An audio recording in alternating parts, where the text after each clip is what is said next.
Hi, I'm Nikki from Teaching Autism, and welcome to the Autism and Special Education Community Podcast. Are you an autism or special education professional? Are you a teacher or therapist looking for support and new ideas? You may even be a parent, family member, or carer.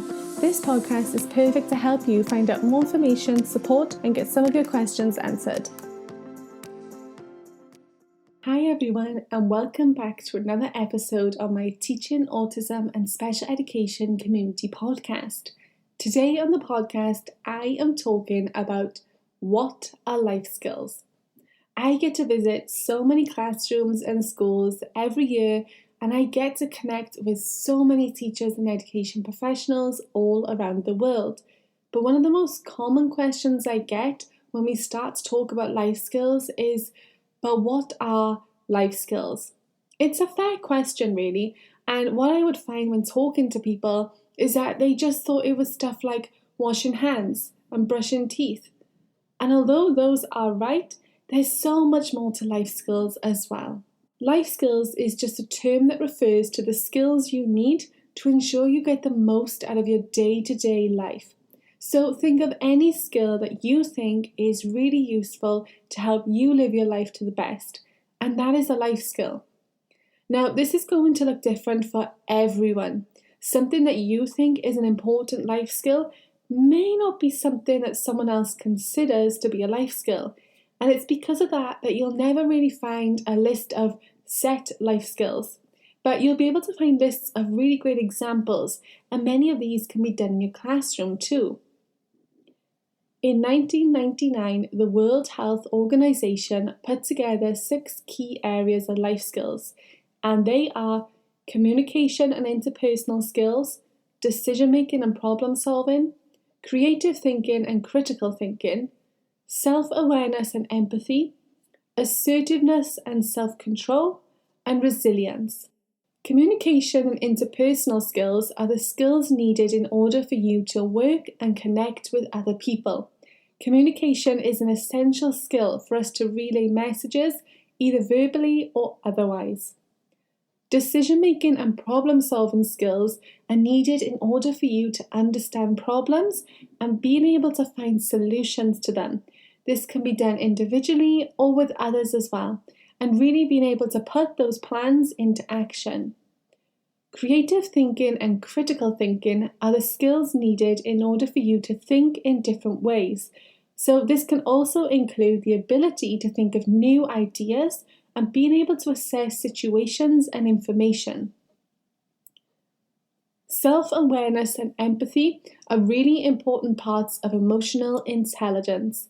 They are the skills you need in order for you to understand yourself as well as those around you, especially being able to feel for those people as if you were the one experiencing their situation. Assertiveness and control are the skills needed in order for you to stand up for yourself and others around you. They are also important skills to allow you to remain calm, even in stressful situations and possibly when being provoked. Resilience are the skills needed in order for you to cope with problems.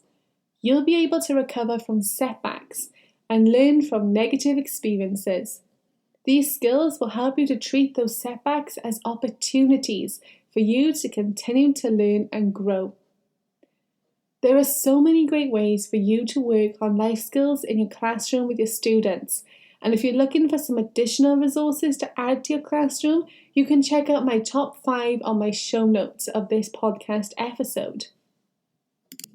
I know that a lot of us are juggling 500 different balls in our classrooms, trying to cover everything needed. But one of the most important balls is life skills. And I really want to share with you the reasons why I think it's important to teach life skills in schools and not just within special education. So many of our students in general education can benefit from life skills as well. Did you know that the amount of young adults aged between 20 and 34 living with their parents at home has reached an all-time high? Sure, there's plenty of reasons why this may have happened, like increased living costs, house prices on the rise, wages not rising enough to match these, but there's also a huge increase in people building up debts because they simply don't know how to manage their money. You see, at school, we are taught a huge range of skills, but we aren't taught important life skills, at least I wasn't, with things like how to get a job, why do you need a job, money management, debt management, cooking, living a healthy life, and so on. Now, I'm not saying this to put extra pressure on you or to add more to your workload. I'm just sharing some facts with you so that you can see the impact it can have on students as they grow older when they haven't been taught those vital life skills. For example, your cookery sessions don't need you to have the best state-of-the-art kitchen in your classroom. You can work on a range of life skills in your classroom with food without cooking. You can make sandwiches and baguettes. If you have a toaster, you can make toast or toasted sandwiches. You can make some no-bake cakes like chocolate cornflakes. If you're lucky enough to have access to things like a microwave or oven, you can make things like beans on toast, cheese on toast, pizzas, cakes, paninis, eggs, soup. All of these can come in handy for your students to teach them basic life skills, especially for food. And you can expand on these sessions by talking about a healthy diet and lifestyle, as well as working on the different food groups. All of these things can be linked to the curriculum. You do not have to abandon the curriculum in order to work on life skills. Even just working on recipes can be a huge life skill to work on. What do they need? Do they need to go shopping for ingredients? What about measurements? How are they going to weigh or measure them? Even just spending some time measuring water in jugs, putting things on weighing scales. Another important life skill is basic hygiene. Encouraging our students to keep on top of their hygiene is important, and once taught, this will hopefully carry through with them for the rest of their lives. This can be as simple as having prompt posters in toilets, such as flush the toilet, wash your hands, dry your hands. After messy activities, encourage your students to clean themselves up. Have times after lunch where you encourage your students to brush their teeth. Shopping is another important life skill that many students just don't know how to complete. They may not know how to make a list or a shopping list, then go shopping, and they may just put anything in the trolley without thinking it through and then end up back at the shops the next day.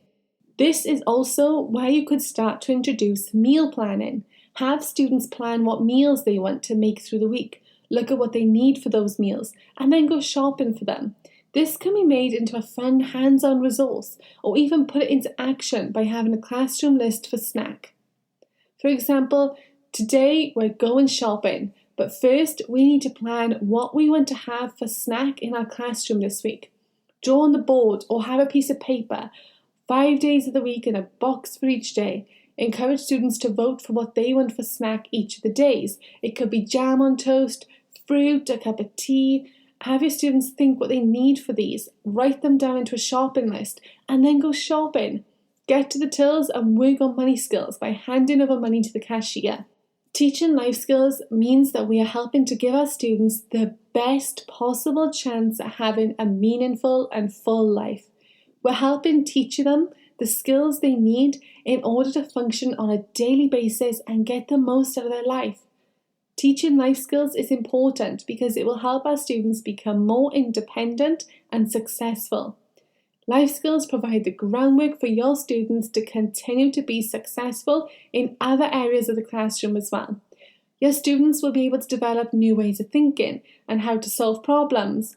It will also help them to become more responsible for their own actions, and this can be especially beneficial when you're working on behaviours with your students.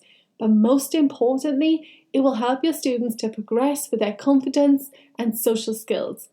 And if you head on over to the show notes, I am going to link a bunch of blog posts and resources over there that will really help you work on life skills with your students in your classroom. Thank you for listening, and I'll speak to you again soon.